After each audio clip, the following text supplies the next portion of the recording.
dami ng ginawa kong pagmamalaya sa isang katulad mo na lubos sa akin ang baligaya. Binago mo ang ibig ng aking mundo, pero di nagtagal ako pala'y iwan mo. Mas pinili mo pa na makasama ang barkada, dahilan mo sa akin sa kanila ka maligaya. Wala akong nagawa dahil matimang sila sa akin. Tanong ko lang, wala ka ba talagang damdamin? Pati pamilya mo ay tinalikuran, yung mga tungkulin na iyong kinalimutan. Kaya siguro nga na maaking desisyon, dahil wala pupuntahan ang ating relasyon. Tinanggap ko na hindi ka para sa akin, kahit na masakit di kailangan tanggapin. At huwag ka nang umasang babalik ako, dahil ayoko na masaktan pa ang aking puso. Masaya ka naman ba ngayon sa bago mo kinakasama?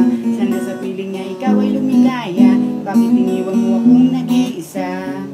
Masaya ka naman ba ngayon sa bago mo kinakasama? Sana sa piling niya ikaw ay lumigaya, bakit iniwan mo akong nag-iisa?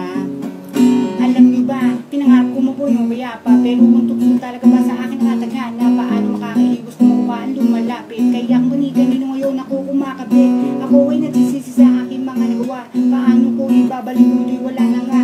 Hindi ka masisisi kung ikaw ay malalaki, pareho naman tayo, ako na may nambababae. Ngayon, tanggap ko na ang nangyayari, ngunit kahit gano'n nalilito sa pangyayari. Alam ko naman na ako ay nagkamali, siguro tama nga sila sa uli ang pagsisisi. Dapat ko bang ibalik sa iba aking nadarama? Ako'y nangangamba na ako ay madapa, susugal na ako, baka sakali makatagpo. Panalangin ko lang sa Diyos, huwag silang magtatampo. Masaya ka naman ba ngayon sa bago mo kinakasama? Sana sa piling niya ikaw ay lumigaya, bakit iniwan mo akong nag-iisa? Masaya ka naman